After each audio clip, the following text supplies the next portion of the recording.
Good morning. Quite a few people have been in touch and asked if I could do a little bit of a talk, a bit of an insight into the making of Popcorn Storm. So what I thought I might do is give you a little tour of the home studio, talk you through some of the equipment that was used in the process of the recording. I do understand that a musician talking about his studio equipment is probably going to be one of the most dullest things in the world. I'll try and make it as engaging as possible, brief and quick. Probably the first thing I do though before I actually get into the studio, and this is always a little bit of a ritual, is go over and turn the Luminous E on.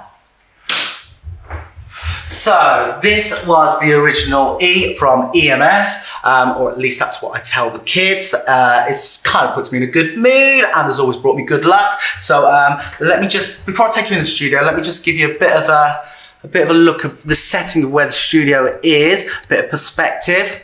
As you can see, we are set in the middle of the Yorkshire Dales. There's not a lot of action out there, but it keeps me out of trouble. There are no houses, no neighbours, and ultimately no complaints. There is a farmer about a quarter of a mile up there who has complained in the past, but other than that, we are kind of left to our own devices to have fun and make as much noise as we want. So let me take you into the studio.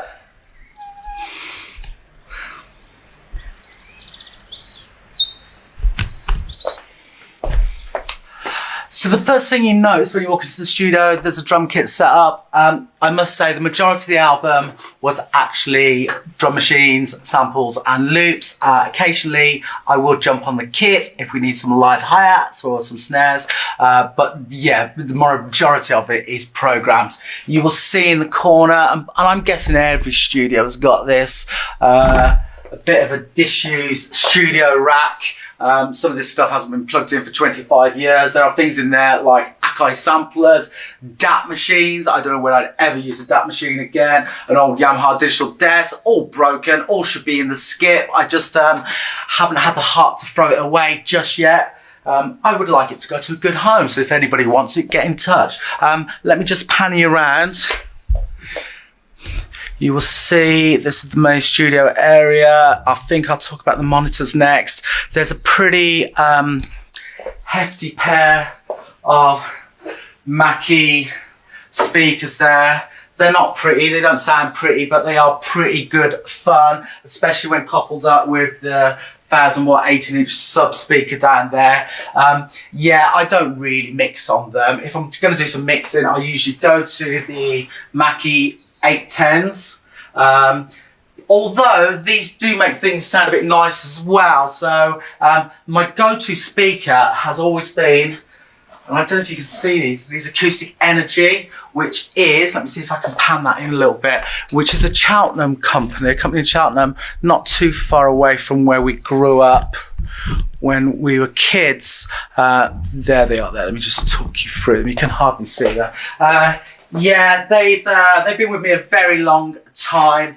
They're a bit like Trigger's Broom, really. They've had new subs, new tweeters, new drivers, and probably new cabinets. So yeah, they've had quite a battering over the years, but they are my go-to speaker, and I absolutely love them, and I probably wouldn't change them for the world. So, as far as the recording goes, it is actually all recorded in the box on a Mac computer running Logic X.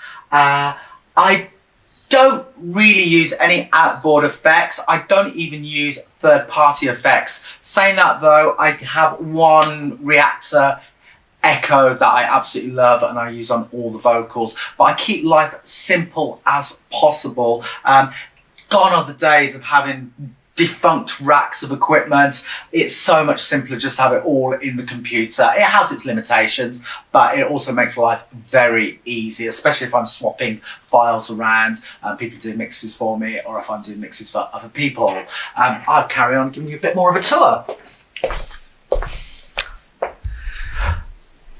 Maybe I will talk about my microphone. I use, if you can see that, I use an AKG. This is quite a tasty microphone. I don't know if you can see it. Let me just bring it out for you. It's an AKG. Well, it's a 414 but you will notice it is a stereo 414. It's pretty cool because you can angle the tops, and if you've got two people singing, this is actually the microphone that Anna and Frida from ABBA used to use. I don't think it's the actual microphone, but it's the model that they used as well. This was donated to me by Ian Dench from EMF, which was very kind of him. It has a good sound. Usually I process the vocals loads with heavy compression, echoes and EQ. Yeah, I kind of working in a home studio, you really have to work at getting a good vocal sound. I've managed it, I think. I'll let you be the judge of that when you listen to the album. Nice tasty microphone though.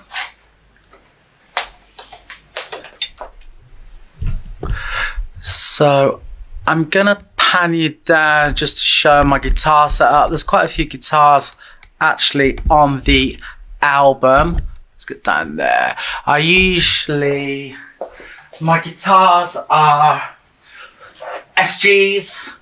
I absolutely love SGs. This is my standard, and I have special, which is okay as well. This has got P90s in it and it's quite cool. These, I always use the AC30, miking up an AC30. I very rarely use guitar plug-in amp simulators. There is no point when you've got an AC30, I guess. Marley, you will see down here that I also have an... Rach, I'm trying to do a bloody video here. Oh, God, not again. Resurrection. So I should show you my effects board. This has got some electro harmonics, analog, chorus and phaser, space echo, which is good, and I can get some great noises out of that. This is my distortion pedal, a big muff, which is a big monster. Can you see that okay? Yeah, and I guess I should probably show you my keyboards next. As you're probably aware, I'm a big fan of analog keyboards, so it's going to be a bit of a case of, I'll show you these bad boys first. Let me talk you through these. This is the MS-20, which I'm kind of regretting that I should have plugged it in and showed you some of the crazy ass noises from that. MS-20. Used it for years. I take it on the road with Bentley Rhythm Ace. It is crazy, kick-ass, acid house, in your face. Also SH101, MC202, the most recent addition to the studio, and I might have to do a little bit of wiggling around here, is, if you see the one with all the green lights flashing, this is a System 1 Roland. It hasn't got a patch on the old ones, but the problem I was having is taking those old vintage synths on the road with Bentley Rhythm Ace. The nights would get messy and the keyboards would get beer spilt over them, knocked over and just completely trashed, which is not really the thing to do with a vintage synthesizer. I guess the only last thing to really show you, and maybe I will give you a little bit of a talk through some of the stems and the recording. I hope you're enjoying this so far, and I hope it's not too boring for you. Okay, here you go. So finally, as I mentioned, everything is recorded on Logic in the computer these days. It is a home studio. I would love to be able to go into big budget studios, but being an independent artist, that really doesn't happen too much these days. But thankfully, technology has come so far that we can record amazing sounding records just with limited bits of equipment. The song I've got up at the moment, this is the opening song to Popcorn Storm. It's a song called Bad Bunny. I think I've been kind of quite brave. I've opened the track with an instrumental. Yeah, I just, you know, which is kind of strange because I guess I am a vocalist. I love a few New Order albums that started with an instrumental. I think it sets the album up really well. It's kind of a low tempo electronic thing. I'm all over this synth at the moment, which is the Logic Alchemy, which has got, it's kind of got really good arpeggiators, and it takes on the role of the rhythm guitar. It kind of gets in those frequencies a little bit. Lots of arpeggios going on in the album, obviously. As far as the drums, I've kind of limited myself to using just 808 drums. I used to spend years programming drums. There are some live drums on it, but most of it is just an 808 kick, a shaker, a rim shot, and an 808 snare. Yeah, limit yourself. Honestly, it's just, it was quite refreshing doing that. Used to spend days, months trying to find drum loops. Now just a kick, snare, and some shakers, and Bob's your uncle. I usually try and find at least one interesting vocal sample. Maybe not as a hook, but certainly as texture. This one has got a gospel. Let me see if I can find this. I should have set this out. This one's got a gospel sample.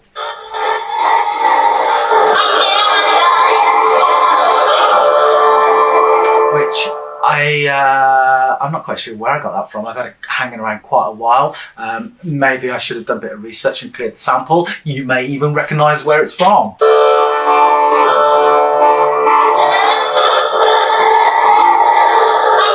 If you do, keep it to yourself.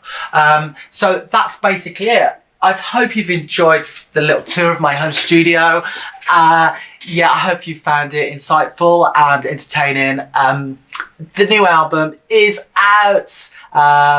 Yeah, its release date is the 21st of April. I hope you enjoy it as much as I enjoyed making it. Yeah, I'm looking forward to your feedback. I'm really looking forward to you actually listening to it and enjoying it. So it's over and out from me. All right, thank you very much, guys. Bye.